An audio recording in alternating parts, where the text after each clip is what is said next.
நமஸ்காரம் ஜீசஸ்.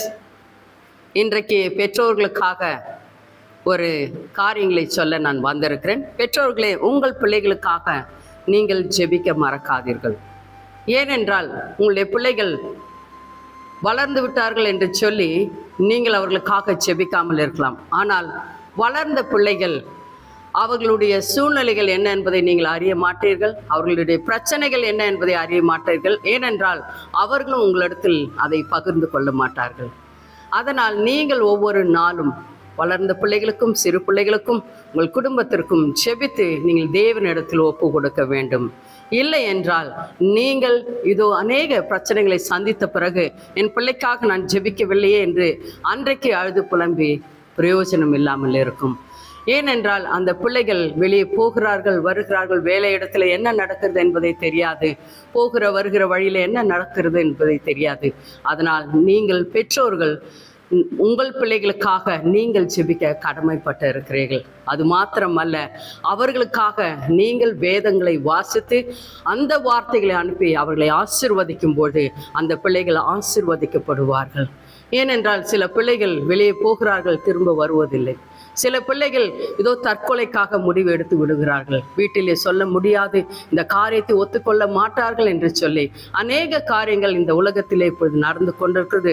சத்ருவானவனும் எவனை விழுங்கலாமோ என்று சொல்லி சுற்றி திரிந்து கொண்டிருக்கிறார். அதனால் இதோ கிறிஸ்துவ குடும்பத்தினரே, விசுவாசிகளே, உங்கள் பிள்ளைகளுக்காக நீங்கள் ஜெபிக்க கடமைப்பட்டு இருக்கிறீர்கள். வேதத்தை வாசியுங்கள். வேதத்தின் படி பிள்ளைகளுக்கு நடக்க கற்றுக் கொடுங்கள். நீங்களும் அதன்படி நடவுங்கள். நீங்கள் வேதத்தை வாசிக்க மறந்தால் இதோ நான் உன் பிள்ளைகளை மறப்பேன் என்று ஓசியா 4:6 சொல்லப்பட்டு இருக்கிறது. அதனால் இன்றைக்கு நீங்கள் உங்கள் பிள்ளைகளுக்காக ஜெபிக்க தொடங்குங்கள். அவர்களை தேவனிடத்தில் ஒப்பு கொடுங்கள்.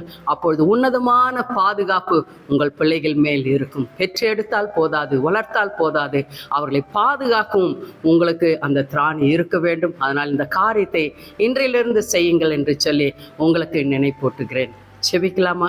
அப்பா பிதாவே, உமக்கு ஸ்தோத்திரங்கள், நன்றிகள் கர்த்தாவே.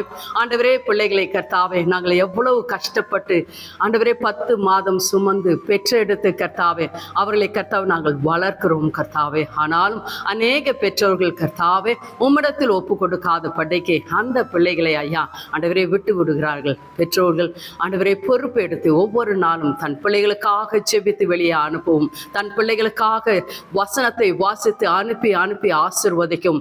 ஆண்டவரே, இந்த 2 காரியத்தையும் அவர்கள் செய்வதற்காக பரிசுத்த ஆவியானவரே பெற்றோர்களையும் பொறுப்பேற்றுக் கொள்ளுங்கள் என்று சொல்லி தாழ்த்தி ஒப்புக்கொடுக்கிறேன் ஐயா.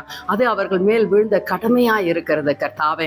ஆண்டவரே, அந்த ஆத்துமாக்கள் ஒருபோதும் கெட்டு போகக்கூடாது கர்த்தாவே. அதனால் கர்த்தாவே பெற்றோர்கள் ஜாக்கிரதையாக இருந்து தங்களுடைய பிள்ளைகளுக்காக ஜெபித்து அவர்களை கர்த்தருடைய வழியிலே வழி நடத்தி ஆண்டவரே உம்மிலும் உடைய வார்த்தையிலும் நிலைத்து நிற்க ஆண்டவரே உதவி செய்தல்ல வேண்டுமாய் ஜெபிக்கிறேன். அப்படியாக இன்றைக்கு அநேக பெற்றோர்களோடு கூட நீர் பேசினதற்காக நன்றி. உம்முடைய நாமம் மகிமைப்படும்படியாக அநேக பெற்றோர்களுடைய ஆண்டவரே கண்களை திறந்ததற்காக நாங்கள் நன்றி செலுத்துகிறோம் கர்த்தாவே. பரிசுத்த ஆவியானவரே உமது கரத்தில் எல்லாரும் தாழ்த்தி ஒப்பு கொடுக்கிறோம் ஐயா. ஸ்துதி கனம் மகிமை அனைத்து உமக்கு ஒருவருக்கே சேரட்டும். இயேசு கிறிஸ்துவின் நாமத்தினாலே ஜெபித்து ஜெயம் எடுக்கிறோம் எங்கள் அருமை பிதாவே. ஆமென்.